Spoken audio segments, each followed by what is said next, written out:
오늘은 말씀 그리고 사색과 결단 두 번째 시간으로 사랑에 대해서 생각해보는 시간을 가지도록 하겠습니다.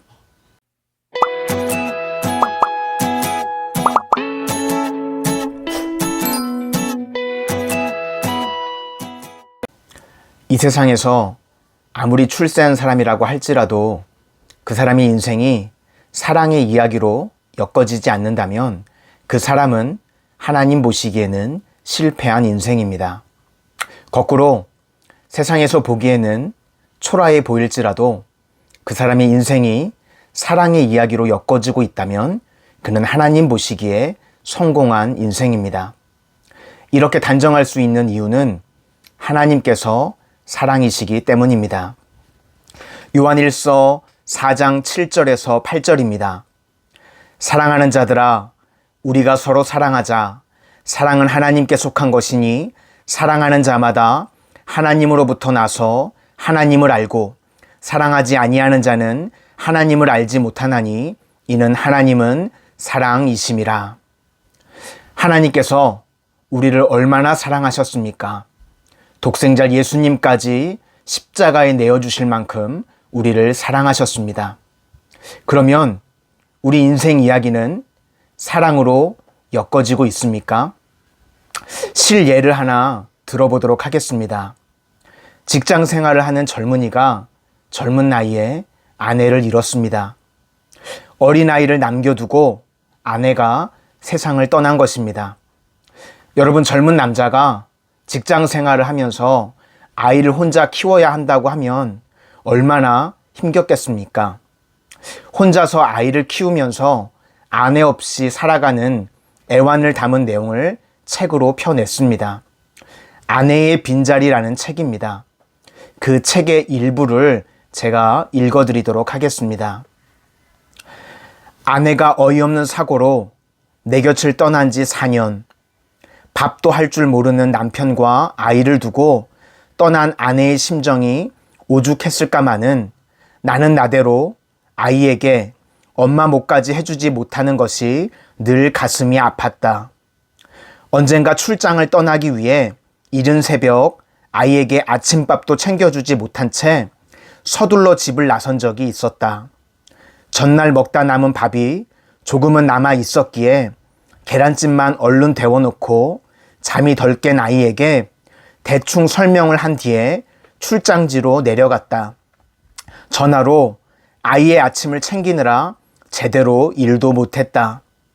그날 저녁 집에 돌아온 나는 아이와 간단한 인사를 나눈 뒤 피곤한 몸에 저녁밥 걱정은 뒤로 한 채 방으로 들어가 양복을 벗어 던지고 침대 위에 몸을 던졌다. 그 순간 푹 소리를 내며 빨간 양념 국물과 라면가락이 침대보와 이불을 퍼지는 게 아닌가. 뜨거운 컵라면이 이불 속에 있었던 것이다. 도대체 이 녀석이, 나는 옷걸이를 들고 달려가 장난감을 갖고 놀던 아이의 등과 엉덩이를 마구 때렸다. 왜 아빠를 속상하게 해? 이불은 누가 빨라고 장난을 쳐? 장난을.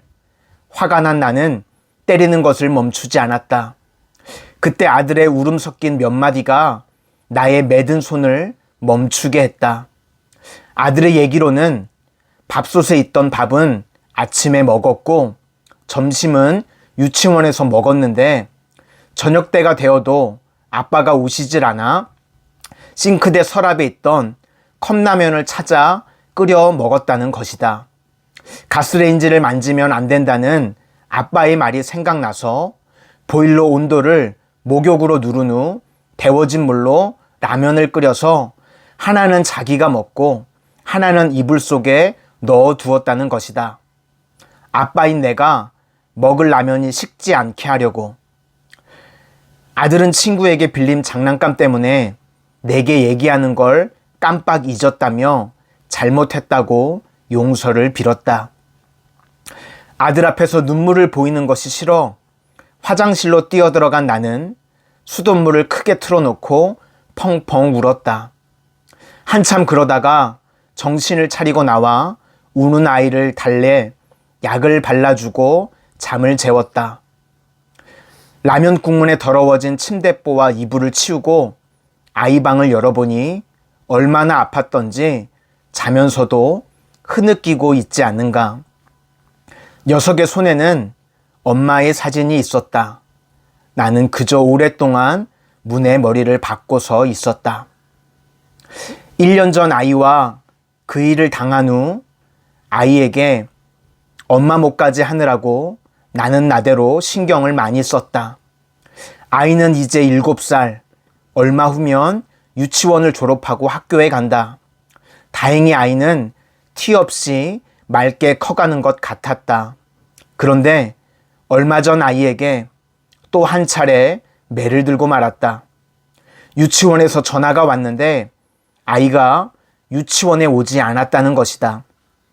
너무나 떨리는 마음에 허겁지겁 조퇴를 하고 돌아와 여기저기 찾아보았지만 아이의 모습은 보이지 않았다.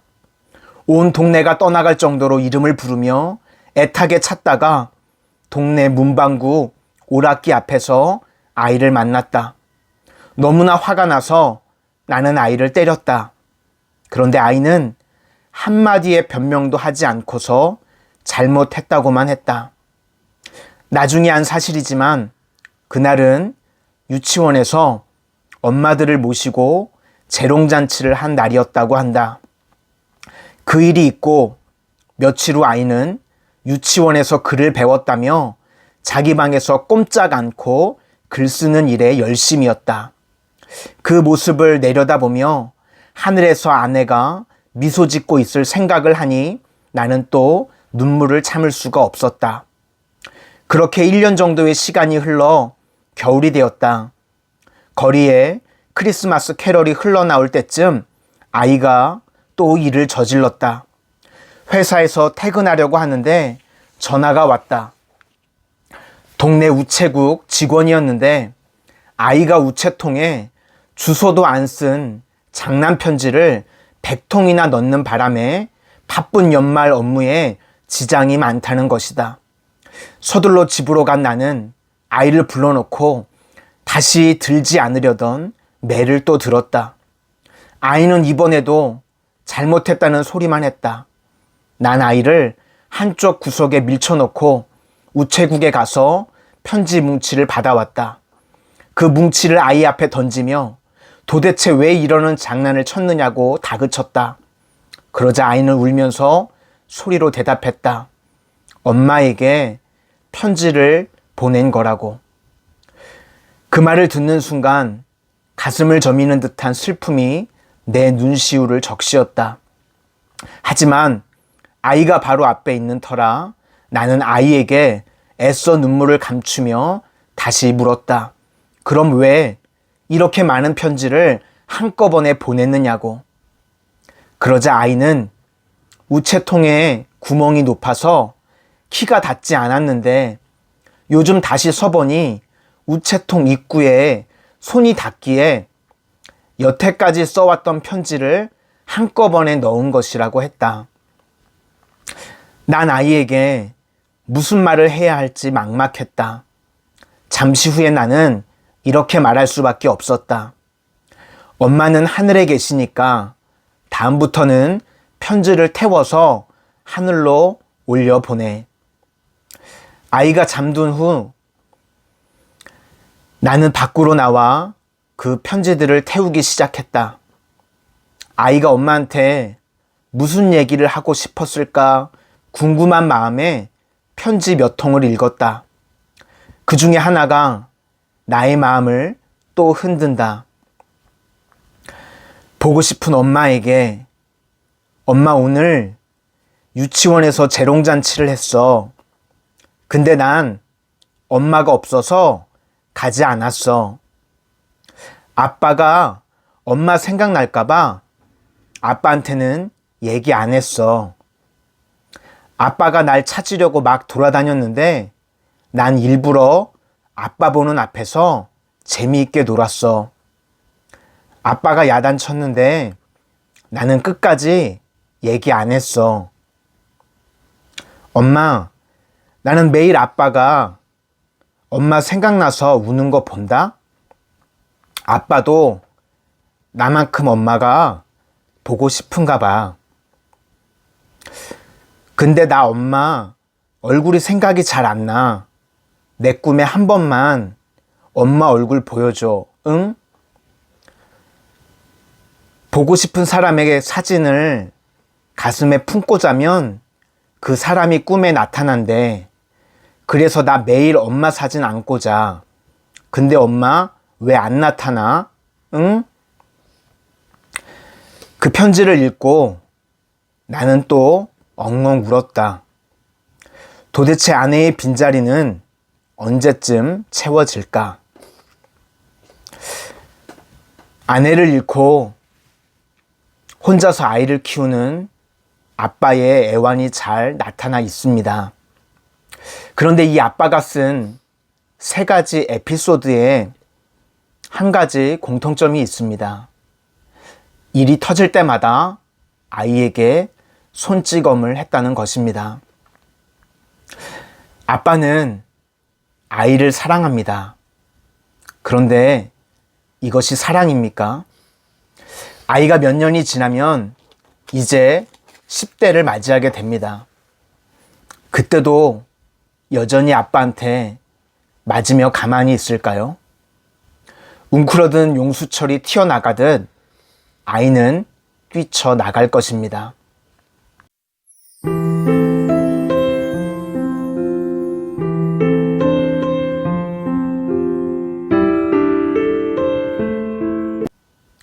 사랑은 상대방의 눈을 들여다보는 것으로부터 시작합니다. 시편 139편 16절입니다. 내 형질이 이루어지기 전에 주의 눈이 보셨으며 나를 위하여 정한 날이 하루도 되기 전에 주의 책에 다 기록이 되었나이다. 또 욥기서 42장 5절입니다. 내가 주께 대하여 귀로만 듣기만 하였사오나 이제는 눈으로 주를 배움나이다. 우리가 기도하고 말씀 공부를 통해서 결과적으로 해야 할 것은 주님과 눈을 맞추는 것입니다. 그리고 그분의 사랑 속에서 또한 우리 서로도 눈을 맞추며 살아가는 것입니다. 사랑하는 사람끼리도 똑같습니다. 여러분 연애할 때, 결혼할 때 눈이 맞지 않았습니까? 카페에서, 교회에서 서로 눈이 맞았습니다. 그런데 이제 결혼을 하고 나서는 눈을 보지 않습니다. 이야기를 할 때도 눈을 보는 것 같지만 실제로는 미간을 보거나 이마를 보면서 이야기합니다. 눈을 보지 않습니다.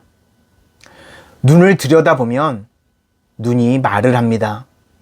내 아내가 웃고 있는 것 같지만 우수에 차 있는 것이 보입니다. 내 남편이 아무 말 안 하는 것 같지만 근심에 쌓여 있는 것이 눈을 보면 이야기합니다. 그래서 우리는 매일 사랑하는 사람과 눈을 맞추어야 합니다. 서두에 글 속에 아빠가 하루 종일 일을 하러 갔다가 집에 피곤한 몸을 이끌고 들어와서 침대에 누웠습니다. 그때 라면 국물이 침대보에 쏟아졌습니다. 아무 말 하지 않고 옷걸이로 아이를 때리기부터 시작했습니다. 그런데 만약 그때 아이의 눈을 한 번이라도 봤더라면 아이가 지금 장난을 치는 것인지 아니면 힘들게 일하고 돌아온 아빠를 위해서 라면을 끓여놓은 것인지 눈이 이야기를 했을 것입니다. 여러분, 사랑은 눈을 보는 것부터 시작합니다. 여러분, 사랑하는 대상, 눈을 바라봐 주실 수 있기를 바랍니다.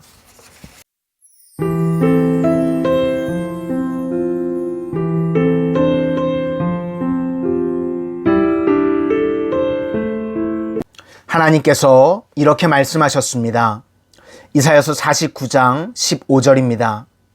여인이 어찌 그 젖먹는 자식을 잊겠으며 자기 태에서 난 아들을 긍휼히 여기지 않겠느냐. 막 아이를 낳은 여인에게 당신 아이를 잊어버릴 때가 있습니까? 라고 물어보면 없다 그럽니다. 그러나 사실이 아닙니다. 재밌는 드라마를 보고 있으면 아이가 눈에 보이지 않습니다. 또 친구들과 한두 시간 통화하는 동안에는 아이가 보이지 않습니다. 그런데 하나님께서는 이렇게 말씀하십니다. 그들은 혹시 잊을지라도 나는 너를 잊지 아니할 것이라 내가 너를 내 손바닥에 새겼고. 하나님께서는 우리 한 사람 한 사람의 이름을 하나님의 손바닥에 새기셨다고 말씀하고 있습니다. 주님께서 부활 승천하시면서 마태복음 마지막 장 마지막 절에 이렇게 말씀하셨습니다. 볼지어다 내가 세상 끝날까지 너희와 항상 함께 있으리라. 당신의 모든 시간을 우리를 위해서 내어 주시겠다는 말씀입니다. 여러분, 하루는 24시간이고 1440분입니다. 1440분이라고 하는 이 긴 시간 동안 여러분들을 사랑하는 대상에게 얼마나 시간을 주고 계십니까? 사랑은 시간을 주는 것입니다.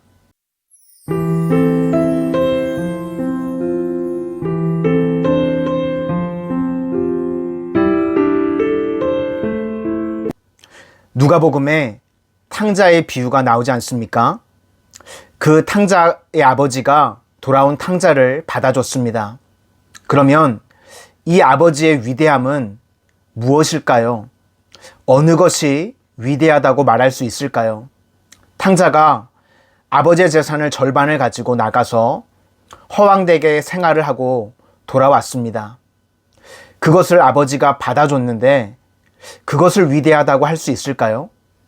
여러분이면 그렇게 하지 않겠습니까? 보통의 아버지라고 한다면 이렇게는 다 할 수 있습니다. 그러면 정말 탕자의 아버지의 위대함은 어디에 있을까요? 이 탕자가 나가서 아버지의 재산을 절반이나 다 허비해 버렸습니다. 그런데 여러분 한번 생각해 보시기 바랍니다. 이 아들이 집을 나갈 때는 부자였습니다. 부자의 모습이었습니다. 그런데 재산을 다 허랑방탕하게 사용하면서 피골이 상접한 거지의 모습으로 바뀝니다. 돼지의 먹이도 먹을 것이 없어서 이제 아버지의 집으로 돌아가야 할 초라한 행색이 되었습니다. 반면 아버지는 지금이나 그때나 여전히 부자의 모습 그대로입니다. 그러면 누가 먼저 알아보는 게 빠를까요? 전자입니다. 아들이 아버지를 알아보는 게 훨씬 더 쉽고 빠른 일입니다. 그런데 아들은 아버지를 알아보지 못했습니다. 집 앞에까지 와서 아버지가 나를 받아주시지 않으면 어떡하지? 라고 걱정을 하고 있는데 아버지가 그 순간 뛰어나와서 아들을 포옹하고 울기 시작합니다. 어떻게 아버지가 먼저 아들을 알아볼 수 있었을까요? 아버지는 매일 아들을 기다렸던 것입니다. 집 나간 아들이 언젠간 돌아올 것이라고 하는 믿음으로 이 아들을 기다리고 있었던 것입니다.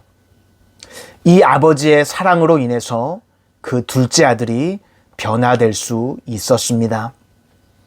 이것이 사랑입니다. 사랑장인 고린도전서 13장 7절이 이렇게 증언합니다. 모든 것을 참으며 모든 것을 믿으며 모든 것을 바라며 모든 것을 견디느니라. 사랑은 참고 바라고 견디는데 거기에서 키워드는 믿는 것입니다. 이 시대를 살아가는 어머님들께 부탁드리고 싶습니다.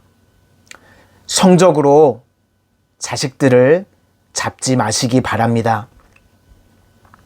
내 아들로 하여금 내 앞에 있는 누군가에게 일평생 열등감을 느끼면서 살게 하지 마십시오. 정말 지혜로운 그리스도인이라면 내 자녀를 성적으로 일직선 위에 세우는 것이 아니라 360도 원 위에 세워주는 것입니다. 어느 방향으로 가든지 믿어주는 것입니다. 탕자의 아버지처럼 저 자식이 저 길을 가더라도 아무도 안 간 저 길을 가면 하나님께서 저 아이를 통해서 광야의 길이 나게 하시고 사막의 강이 터져 나게 해주실 것이다 하는 믿음으로 나아가는 것입니다. 그런 부모가 세상을 새롭게 하는 것입니다. 믿어야 합니다.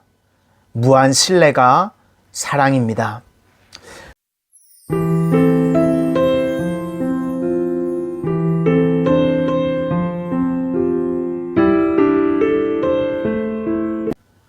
마태복음 21장을 보면 예수님께서 성전을 정화하신 사건이 기록되어져 있습니다. 예루살렘 성전을 장사꾼들이 장악하고 있었습니다. 그래서 예수님께서는 그곳에 가셔서 내 아버지 집은 만민이 기도하는 집인데 너희들이 장사꾼의 소굴을 만들었다고, 강도의 소굴을 만들었다고 야단을 치셨습니다.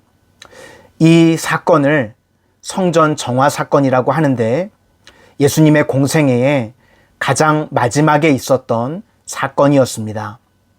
그런데 요한복음 2장을 보면 또 성전 정화 사건이 기록되어져 있습니다. 요한복음 2장은 예수님의 공생애에 처음 시작하는 부분입니다. 그러니까 예수님의 사역은 성전 정화 사건으로 시작을 해서 성전 정화 사건으로 마무리했다고 해도 과언이 아닌 것입니다. 여러분, 유대인들이 장악하고 있는 그 성전을 예수님께서 혈혈단신으로 들어가셔서 성전을 둘러엎으시고 정화하신 것, 그것은 목숨을 내놓는 것입니다. 그 성전을 장악하고 있는 대제사장 무리들이 예수님께서 사랑해야 할 하나님의 백성들을 실족시키고 있었기 때문입니다. 당신이 사랑해야 할 자들을 실족시키는 그 외부의 도전에 주님께서는 맞서 싸우셨습니다. 고린도전서 13장 6절이 이렇게 정의합니다. 불의를 기뻐하지 아니하며 진리와 함께 기뻐하고. 이 목사님은 은퇴하실 때까지 30년 목회를 하셨습니다. 30년 목회를 하시는 동안 바르게 목회를 하시기 위해서는 외부에 수많은 도전과 싸우셔야 했다고 합니다. 목회를 하는 동안 바른 길을 걸어가려고 하면 동참하는 목사님들도 계시지만 더 많은 목사들이 그 목사를 배제시키려고 합니다. 심지어 자신의 기득권이 흔들린다고 생각되는 목사들은 모함하고 비방했다고 합니다. 이 목사님은 30년 동안 여러 번 여러 모양의 칼을 맞으셨습니다. 주님의 은혜 없이는 어느 순간도 맞설 싸울 힘이 없으셨습니다. 그래서 목회하는 내내 아침에 일어나면 눈을 뜨자마자 하나님께 드리는 기도가 있었습니다. 그 기도의 내용을 읽어드리겠습니다. 오늘도 바른 것을 분별하는 지혜와 바른 것을 실천하는 용기와 바른 것을 포기하지 않는 인내와 바르게 더불어 살아가는 은혜를 주십시오. 목사가 야합하기는 참 쉽습니다. 그러나 바르게 더불어 살아가는 것은 쉽지 않습니다. 매번 바른 것을 분별하는 지혜, 바른 것을 실천하는 용기, 주님의 은혜 없이는 불가능한 일입니다. 제 기도는 이렇게 이어졌습니다. 오늘도 보다 깊고 넓고 멀리 바라보는 눈과 보다 많은 것을 정확하게 듣는 귀와 보다 사력 있게 말하는 입과 보다 많은 사람을 포용하는 마음과 보다 주님을 닮은 손과 발을 지니게 해 주십시오. 매일매일 바른 길을 걷기 위해서는 주님의 말씀을 더 깊이 알아야 하고 주님의 말씀을 더 많이 들어야 하고 보이지 않는 영이신 하나님께 매일매일 제 시선을 고정시키며 살아가야만 했습니다. 기도가 이렇게 끝납니다. 그리하여 어제의 결과가 오늘인 것처럼 오늘이 보다 나은 내일을 향한 발판이 되게 해 주십시오. 매일매일 그 기도를 드릴 때 주님께서는 당신의 사랑으로 함께 해 주심으로 30년의 목회를 마무리할 수 있었습니다. 여러분, 주님께서는 우리에게 이렇게 명령하십니다. 새 계명을 너희에게 주노니 서로 사랑하라. 내가 너희를 사랑한 것 같이 너희도 서로 사랑하라. 너희가 서로 사랑하면 이로써 모든 사람이 너희가 내 제자인 줄 알리라. 주님의 사랑이 우리와 함께하고 계십니다. 그 사랑으로 우리도 일평생 사랑하며 살아가는 믿음의 사람들이 되시기를 주님의 이름으로 축원합니다. 기도하겠습니다. 사랑의 주님, 오늘 저희가 사랑에 대해서 말씀을 나누었습니다. 사랑은 눈을 바라보는 것부터 시작한다고 말씀하셨는데 우리가 내 주위에 있는 형제 자매들에게 눈을 보지 못했던 것들 고백합니다. 이제 사랑의 시작을 알게 하셨사오니 눈을 바라봐주는 것부터 시작할 수 있도록 저희들의 마음을 결단하게 하여 주시옵소서. 또 사랑은 시간을 주는 거라고 하셨는데 저희들 하루에 1440분이라는 긴 시간 동안 얼마나 사랑하는 사람들에게 시간을 주었는지요. 이제 그 시간을 사랑하는 사람들에게 나누며 살아갈 수 있도록 인도하여 주시옵소서. 또 사랑은 무한 신뢰라고 하셨습니다. 저희들 사랑하는 사람들 무한히 믿고 신뢰하게 하여 주셔서 그 사랑이 흘러 넘치게 하여 주시옵소서. 사랑은 자기투쟁이라고 하셨사오니 하나님, 저희들 불의와 함께 기뻐하지 않게 하시고 진리로 함께 기뻐하여서 저희들 한 사람 한 사람을 통하여서 그리스도의 온전한 사랑이 세상 가운데 증거되게 하여 주시옵소서. 예수님 이름으로 기도드립니다. 아멘.